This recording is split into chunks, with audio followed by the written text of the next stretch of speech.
Welcome to the deep dive, where we cut through the noise and get straight to the knowledge you need. Today, we're diving into something I know a lot of you listening have probably thought about: finding that perfect private hunting spot. Whether you're a seasoned hunter wanting to kind of step up your game, or maybe you're just curious about how you actually go about securing your own piece of the wild, well, this deep dive is definitely for you.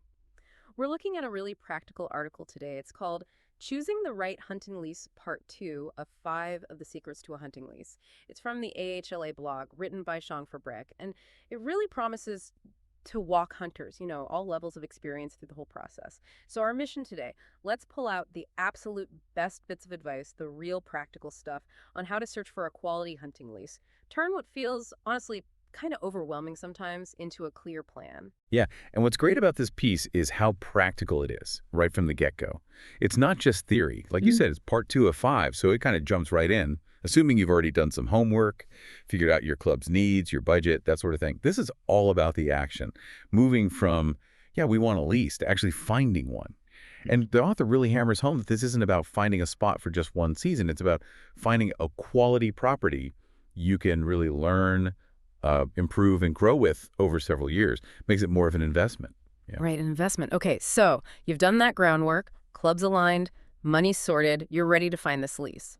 For most of us nowadays, where does that search start? Well, the article points straight to where you'd expect, online. Phones, tablets, laptops, Google.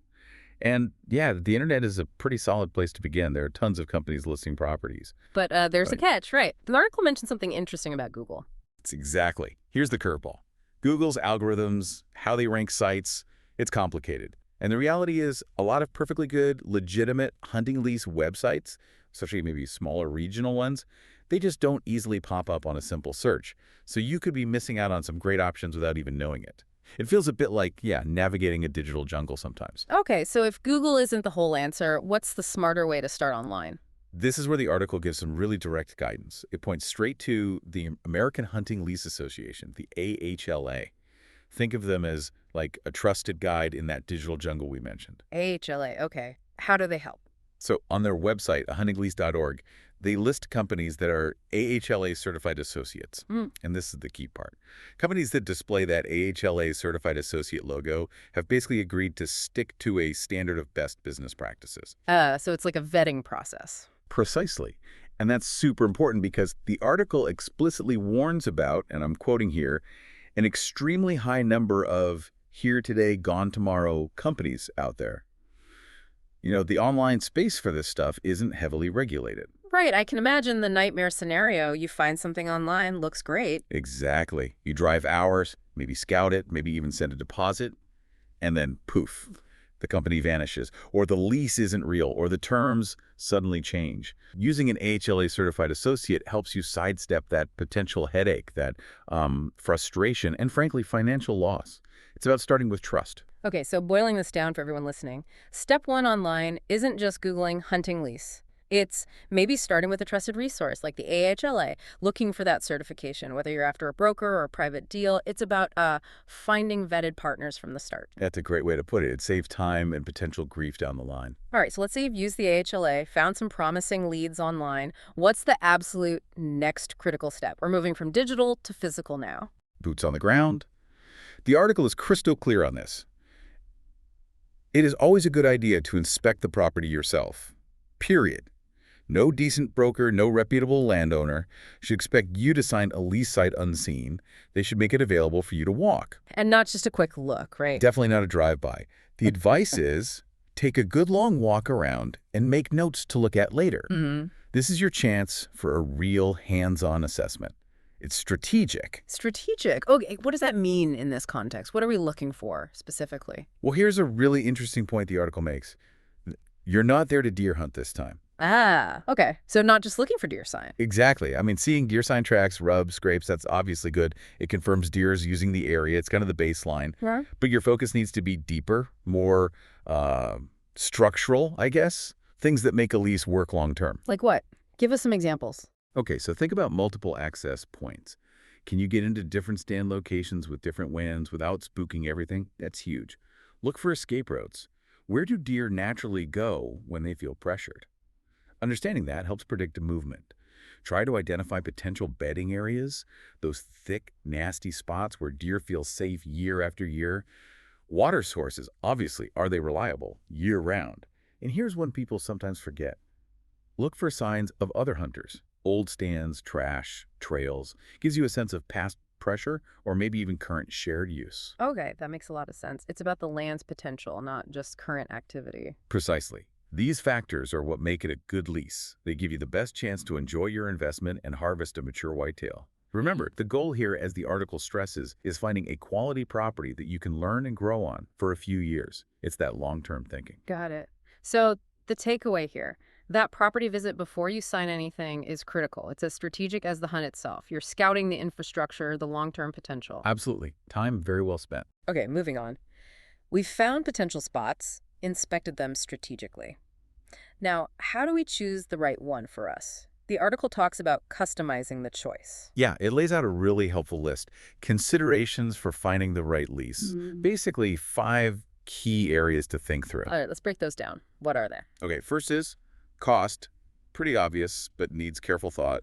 Second, location. Close to home, or are you willing to travel? Third, acreage. How much land do you actually need or want?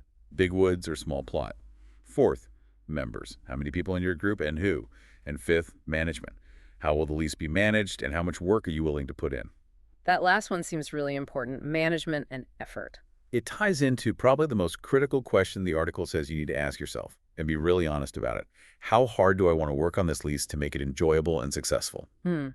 Okay, how does that answer guide the decision? Let's start with acreage. Well, it connects directly. The article states, pretty bluntly, the larger the tract of land you lease, the more work it will take to hunt. Think about just walking in, setting up stands, and especially dragging a deer out.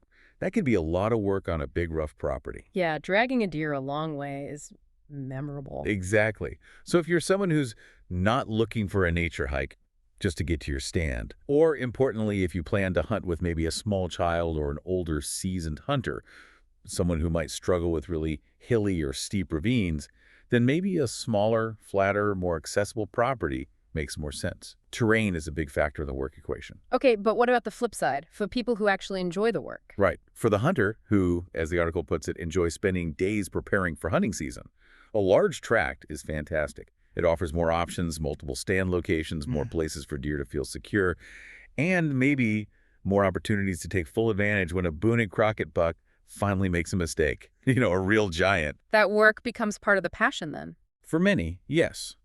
The author himself says hanging stands, trimming lanes, that's a passion.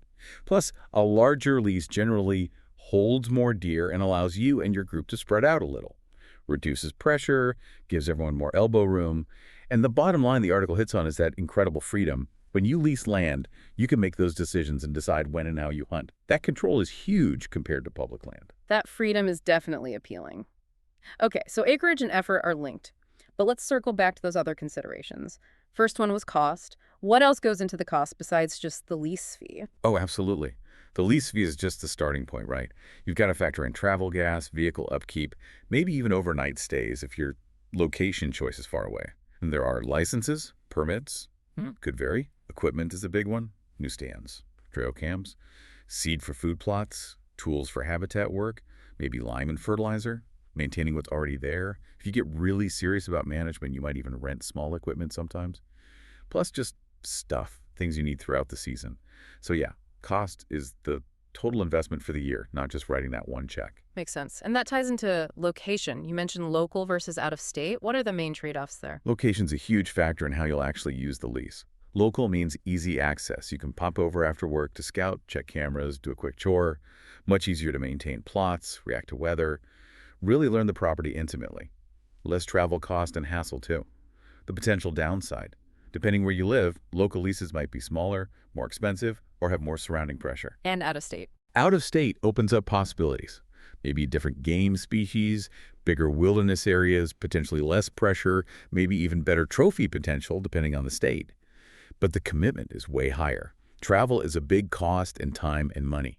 Scouting becomes a major expedition, not a quick trip. You have to be much more planned, more organized for each visit. So it really boils down to balancing accessibility versus the specific hunting experience you're chasing and how much time you realistically have. Yeah, and most people aren't doing this alone. That brings us to members.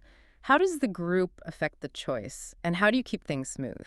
The group dynamic is, well, it's critical. More members obviously help split the cost and the workload. Yeah. Many hands make light work, right? Yeah. But more members means more potential for friction if you're not careful. You absolutely need clear communication and agreed upon rules. Like what kind of rules? Oh, things like how are stands shared? Who gets dibs when? How do you manage hunting pressure across the whole property so you're not bumping into each other? Or educating the deer? Who's responsible for what maintenance tasks? Even simple things like camp rules if there's a cabin. Mhm. And maybe the biggest thing, which the article touches on later too, is making sure everyone's actually on the same page about why they're there. Is everyone trophy hunting? Or are some folks happy just filling the freezer and enjoying camp? Different goals need managing. You got to talk about that before you sign. Yeah, managing expectations seems key. Which leads to the last point, management. How involved do people typically want to be or need to be? It goes right back to that how hard you want to work question. Some leases might be pretty turnkey. The habitat's good. Access is decent. You basically just show up and hunt. Perfect for someone short on time. Others might be diamonds in the rough. They need work. Food plots installed, timber stand improvement, creating bedding cover with hinge cuts, trail work. For a lot of hunters, doing that work is a huge part of the appeal. It's stewardship. It's actively making the hunting better.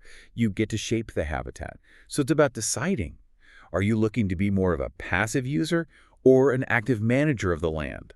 Both are valid, just different approaches. That's a really clear breakdown. So bringing it all together, choosing the right lease is really about deep, honest self-assessment, matching the land's demands and potential with your group's ability, your own passion for the work side of it, and what everyone truly wants out of the experience. It's finding the right fit, not just any land. Couldn't have said it better myself. Okay, wow. We have covered a lot of ground today. Really walked through the crucial steps for choosing a hunting lease. From starting smart online with trusted partners to doing that essential strategic property inspection, and then really thinking through how to align the property's specifics, cost, location, size, management needs with your own style and your group's goals. And like the source says, it really can be the best decision you ever make as a hunter. It really can. But, zooming out for a second, the article hints at something really important we touched on with the members aspect. Within any hunting group, you're likely going to have people with pretty different aims. We talked about it. Some just want camaraderie, lots of deer sightings. Others are laser focused, hiking miles, putting in serious habitat hours, all for a shot at that one monster buck. Yeah, those differences are real. They are, and they're natural. But if you don't acknowledge them up front, they can cause problems. So maybe here's a final thought for you listening to mull over. How can you proactively anticipate those diverse goals within your potential group? And more importantly, what specific, maybe even slightly uncomfortable conversations need to happen before anyone signs that lease agreement? How do you make sure it's going to be a great experience for everyone involved, not just the loudest voice or the most hardcore hunter in the group? That's a really powerful question. Something to definitely think about before you commit. Look, the right lease for you and your crew is out there. Finding it, as our source wisely wraps up, is going to take a little time on a laptop and some comfortable hiking boots. So happy hunting, happy searching, and happy deep diving into your next adventure. And don't forget, you can find more info on hunting leases and the American Hunting Lease Association over at huntinglease.org.